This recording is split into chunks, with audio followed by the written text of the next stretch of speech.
Hey everybody, hope you're all doing good. Today we're going to have a look at a recording of a Twitch stream I did where I did some art based on the movie Alien, and I did a Xenomorph from the movie Alien. I said that twice, I don't know why. Yeah, so this is just a video of a Twitch stream sped up. You can kind of see that I like to start with like a bit of a sketch. Then I kind of already planned out the basic kind of composition and all that kind of stuff.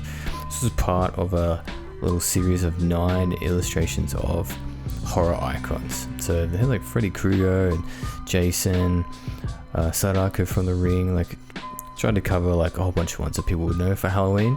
It took a little bit longer than anticipated, but I got them all done, so that's alright. So as we're looking at this, I thought I might go through and just note some interesting stuff about the film Alien, the Xenomorph is from. So yeah, obviously it was made in 1979, directed by Ridley Scott. Pretty sure you would know who he is and what he's done, things like Blade Runner. He did I didn't really know this, but he did the 1984 Apple short that was super popular.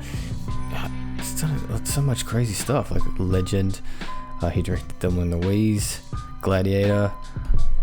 Maybe I don't know. Maybe falling off a little bit as it goes. I don't know, but he's unquestionably like a cult director. You know, he's real good. It was written by Dan O'Bannon, and he also had his mate Ronald Shusett as a writer as well. They both went on to make Total Recall and wrote that as well. So it's pretty cool. Dan O'Bannon was basically his idea, and he was pretty adamant on being part of the production. I think he was a big part of the production from what I was reading, up until he pissed Ridley Scott off, and then he wasn't anymore. Which would do it, you know, like you piss off the boss. Like, it's gonna happen, man. Like, come on. Alright, we'll get back to the drawing. You can see like I had my sketch already planned out, and then what I like to do after the sketch is like a pencil layer, which is sort of like comics, you know, just you do like a really rough layout, and then your pencils is kind of like the layer where you use pencils to really tighten the design, you know, put details in, where's this going, to get it all pretty much there. And then on top of that, do a sort of an inks layer, which is like the real final layer, black and white, refined kind of lines and everything like that. And the way I sort of like to do it, just kind of, you can see now I do like the shadow as well, so I sort of do outlining of parts and then try and add the shadow and sort of the construction of what I'm drawing at the same time, which is sort of like, you know, the way traditional comics are made, with a penciler and an inker, and then you have a colorist or whatever. But you can see the layers on the side. It's all Photoshop, so just new layer, bang, and do that. You can see I dropped the pencil layer down to like, you know, 20% opacity, so it's there and it's informing everything I'm doing, and I don't have to sort of redraw or refigure things out. You can see also I turn it off and on sometimes as well, just to make sure I'm getting it right. But it's really just about refining the stuff from the pencil stage. So big loose shapes for the sketch. The pencil is like the more detailed, working everything out, and then the inks is the final details and the sort of the hardest sort of contrast, black and white, to make sure it's right. And then as well, like the real details, you know, texture, adding lines to sort of show the toning of the form and stuff like that. As you go on, you'll see like this is all just sort of part of the figure, but then integrating the figure with the background. So I know that that I wanted to have the background mostly black in all of the 9 series of the horror icons. So that was something I sort of knew I wanted, and obviously that'll be part of the black in the final image. What I actually do a lot of the time is I'll do the main figure and all that kind of the inking, get all the details, get it really cool, and then I'll do another layer for the background, so I don't sort of feel like I'm stuffing it up. Sometimes I'll do stuff like this where I do the inking of the sort of all the outline, all the major forms, and describe it, and then I'll do another layer on top where I can mess around with shadows, adding, subtracting, how much shadow do I want, a lot of time I don't know, you know, I've got like a loose concept of how much shadow, but then once you start putting the background in there, you really want to make sure that the figure is sticking out for the background, not just falling in there. And if parts of the figure are falling into the background and have heavy shadows on the parts that are sticking out, stick out a lot. They're not just sort of like on the same plane, same kind of focus, because then it doesn't look as cool. Yeah, you can see the drawing. I'm just knocking away, really getting a lot of the details and all that kind of stuff in.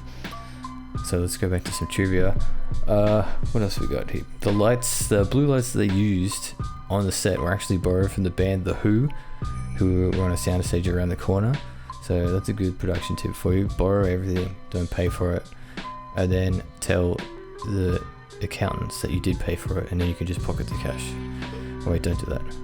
Or if you do, don't tell them I told you to do that. They also used, apparently, this is all just trivia, so, you know, take it with a grain of salt. They used real animal blood and guts and real seafood and stuff for the scenes with the chest burster, the scenes inside the eggs for the face hugger and things like that. And, you know, that stuff stinks and is gross anyway. But can you imagine being on a set with crazy studio lighting everywhere, and it's so hot, it's like super hot. So that would be cooking.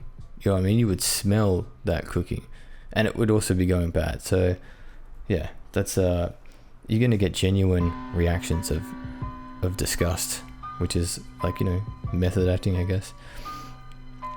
So the titular Xenomorph that I'm drawing here, you can see, it was actually only on screen for a total of 4 minutes all up. If you add up all the scenes, only 4 minutes. It was played by a real guy in a suit, who was like close to 7 foot tall. His name was Balaji Badejo, or Badejo, and it's a real dude in a suit. They didn't want a guy in a suit. They wanted to have Ridley Scott wanted to have animatronics, but I don't think the budget really allowed for that.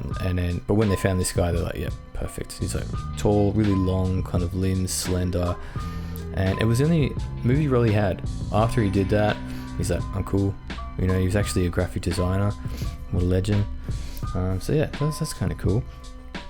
If you get back to the drawing, you can see that this is a separate layer that I've made where I'm really playing with the texture and stuff, and extra shadows and things like that. But what I kind of wanted to do with the alien, which is different to some of the other ones, is the alien has a really slippery glass-like kind of feel, like it's like covered in goo, and it's really like, you know, that sort of shimmery, shiny sort of latex look. So I didn't just want to do inking lines like with a brush or with a pen or something like that, because I didn't really feel like that would give me the effect I wanted. So I used like a sort of a more like a fluffier texture kind of brush. And you can see here as well that I used the grey in a similar kind of way across all of the 9 things that I did. But what I also did was I used it to have a bit of form. So when you look at it, it's just black and white before.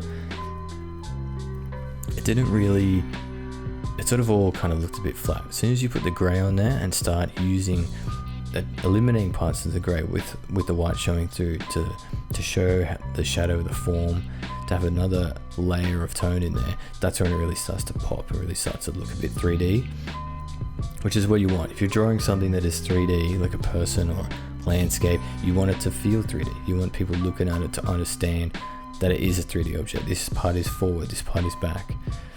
You can also tell this is kind of late in the game that I'm doing this. The tongue, mouth, the inner jaws. I originally was like, I don't know if I really need it, but I just realized I had to do it because it's such an iconic part of the alien design. Like the mouth coming out, snapping. I had to put it in there. What else have we got here? So apparently the baby alien sound effect was done by a guy called Percy Edwards, who is credited as being an animal impersonator, and he specifically requested to do that. I don't know if I've ever really heard of that as a job description, but it's an interesting one. I don't know where how your career guidance counselor would tell you to do that, but you know, that's what happens. Oh, another thing I didn't realize, Saul Bass actually designed the opening titles, and he's awesome. You know, he did stuff for like Psycho, Vertigo, like a lot of Hitchcock films. Oh, there we go, we're done. I talk too much, but yeah, it's the final image.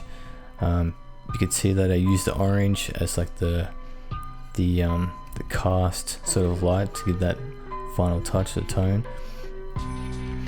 And yeah, I think that the whole thing took about 3 hours, 3.5 hours, something like that. I tried to get them all done in pretty reasonable time. But yeah, that's it. Thanks for watching. It's a little quick one.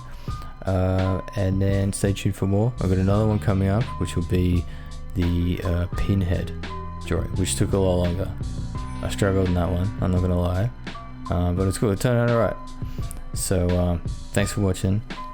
Anything else you want me to do, you want to talk about, let me know, and I will consider it. I don't know if I'm gonna actually do it, but I'll think about it. Alright, thanks guys, peace.